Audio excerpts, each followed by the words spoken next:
Apapun tidak boleh dipotong. Rumput pun tidak boleh dipotong. Nah, lihat di rumah sebelah saya kasih semen. Sampai bilang sama Krisno bilang, "Om, tante kamu." Dia bilang, "Tunggu, tante kerja kita semen." Karena kalau dia marah kan dari semen, toh.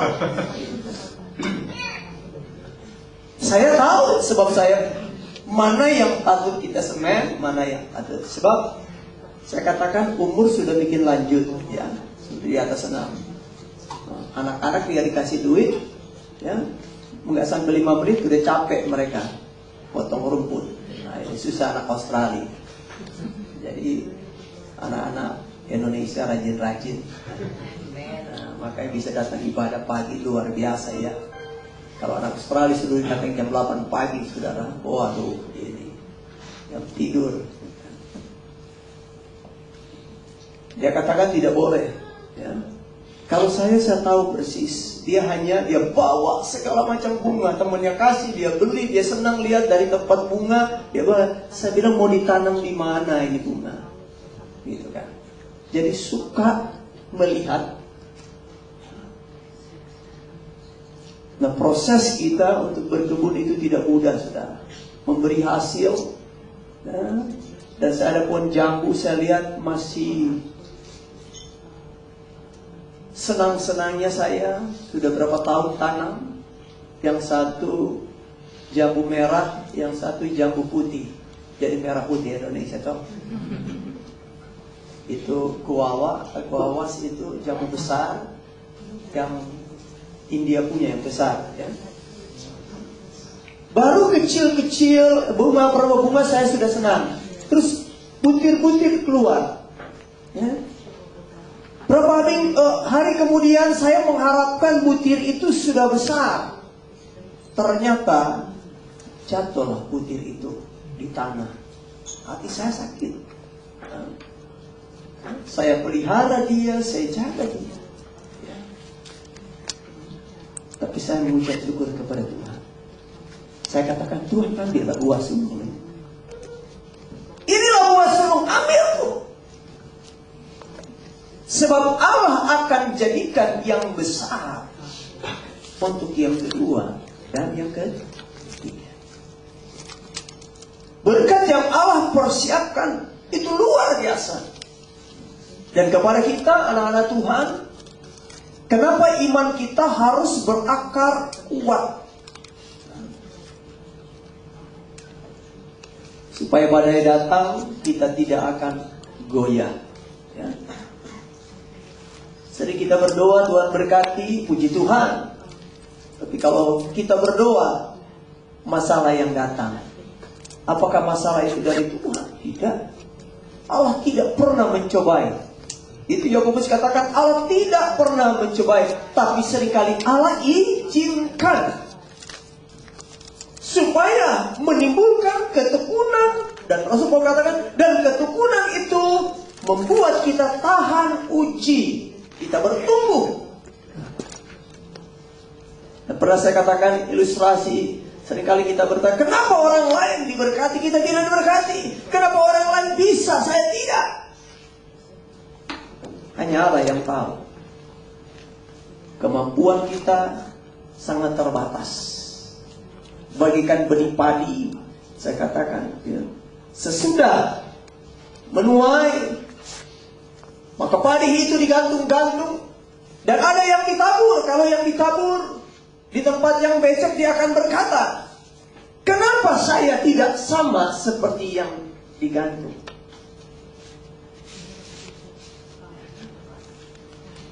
Kenapa saya harus ada di bawah, di tempat yang basah, yang becek, yang kotor, yang diinjak-injak? Kita pun sering akan berkata seperti benih padi. Yang digantung indah, kelihatannya baik, tapi dia tetap akan sama, tidak akan berubah. Dia tetap tidak akan berubah. Dia kalau 10 kantang, dia akan 10 kantang. Tapi yang dibecek ini, yang ditanam ini, yang kedinginan, kepanasan, diinjak-injak, dia akan dia menangis. Dingin keinginan. Saya katakan proses kupu-kupu. Dalam proses inilah dia akan tumbuh sayang. Amin. Dan Allah izinkan, kita tidak boleh. Kalau kita merasa kasihan, kalau saya bisa tembus pandang melihat proses kupu-kupu, saya tidak tega, saudara. Pasti saya akan gunting kepompong itu dan izinkan ulat itu keluar. Kalau Anda lihat, Anda tidak tega. Ya. Dokter harus punya perasaan sadis. Kalau dokter operasi itu, Bob, saya nggak bisa jadi dokter, sudah lihat darah aja langsung.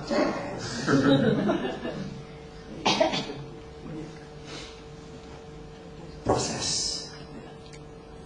Ada waktunya sampai di dalam pergumulannya kupu-kupu ini sehingga dia timbul sayap. Dan pada saat timbul sayap itu, maka Tuhan bukakanlah lubang kepompong dan dia keluar, dan dia akan terdapat. Tapi kalau proses itu belum selesai, maka kalau dia tidak mati, dia akan tetap menjadi ulat yang tidak enak dilihat, merusak.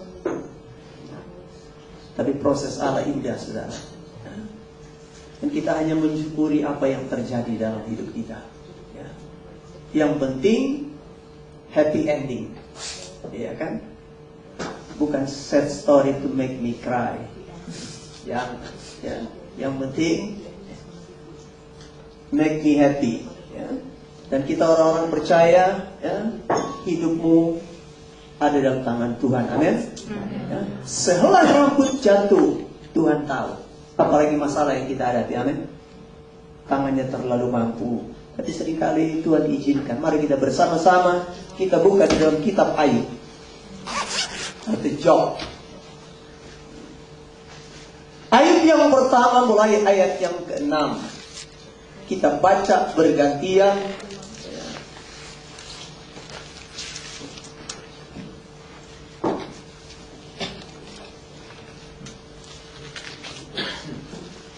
Sampai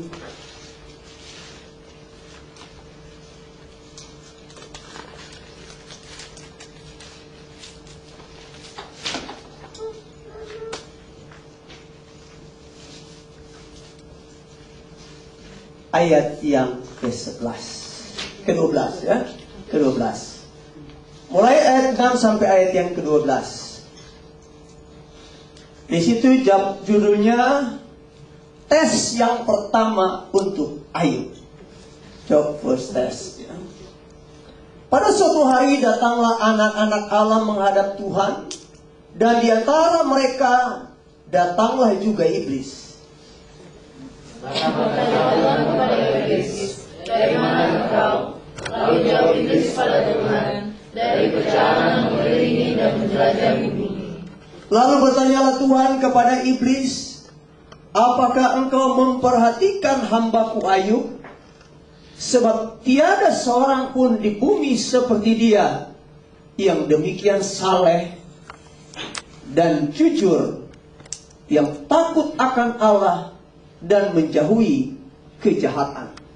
Lalu jawab iblis kepada Tuhan, apakah yang tidak mendapat apa-apa Ayub takut akan Allah? Bukankah engkau yang membuat pagar di sekeliling dia dan rumahnya serta segala yang dimilikinya? Apa yang dikerjakannya telah kau berkati, dan apa yang dimilikinya makin bertambah di negeri itu. Tapi ulurkanlah tanganmu dan jamahlah segala yang dipunyainya, ia pasti mengutuki engkau di hadapanmu. Maka firman Tuhan kepada iblis, nah, segala yang dipunyainya ada dalam kuasamu, hanya janganlah engkau mengulurkan tanganmu terhadap dirinya. Kemudian pergilah iblis dari hadapan Tuhan. Puji Tuhan, silakan dulu.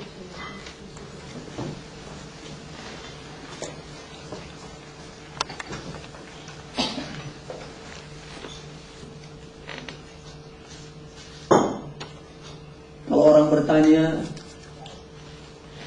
semua terjadi di alam surga. Kejadian-kejadian yang terjadi mulanya ada di alam surga. Karena alam surga lah, disitulah Tuhan bersemayam. Saya bertanya kepada saudara, di mana dosa yang pertama terjadi? Taman Eden?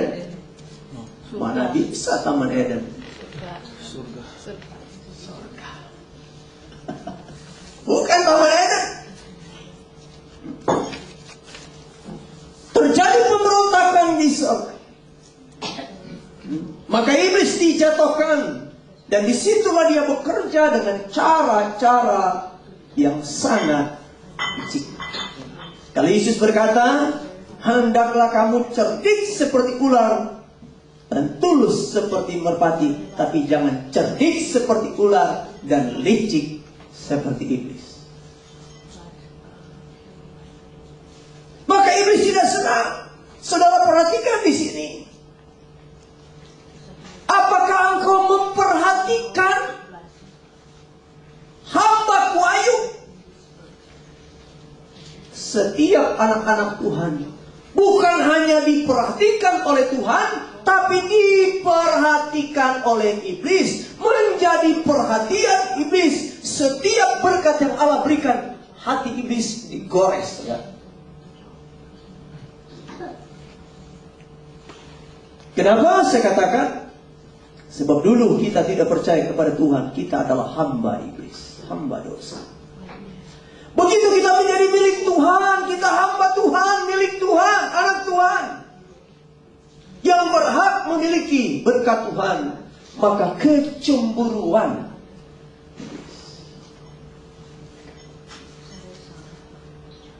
Coba pacarnya diambil orang atau berbalik kepada orang, cemburu nggak? Oh iya dong, cemburu. Kecuali udah nggak suka ya kan, ambil aja lah. Atau ada pilihan lain gitu kan. Perhatian Allah kepada saudara jadi juga menjadi perhatian iblis. Setiap Allah berkati saudara diperhatikan oleh iblis. Coba saudara, jangankan iblis, kita aja melihat orang diperhatikan, kita seringkali cemburu ya. Cemburu.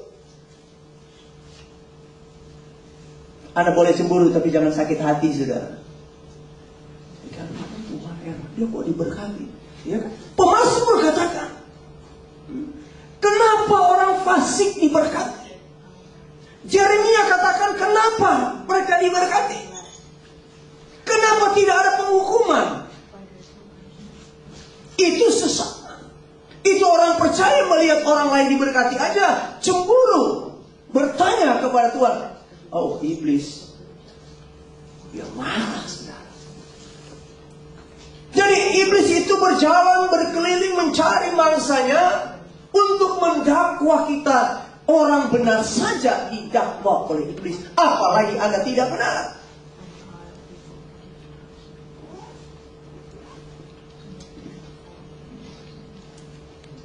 Di sini dikatakan saleh dan jujur. Kurang apa Ayub? Takut akan Allah, menjauhi kejahatan. Orang jujur itu orang yang saleh, jujur itu orang yang benar. Bukankah orang benar? Alkitab katakan doa orang benar besar kuasanya.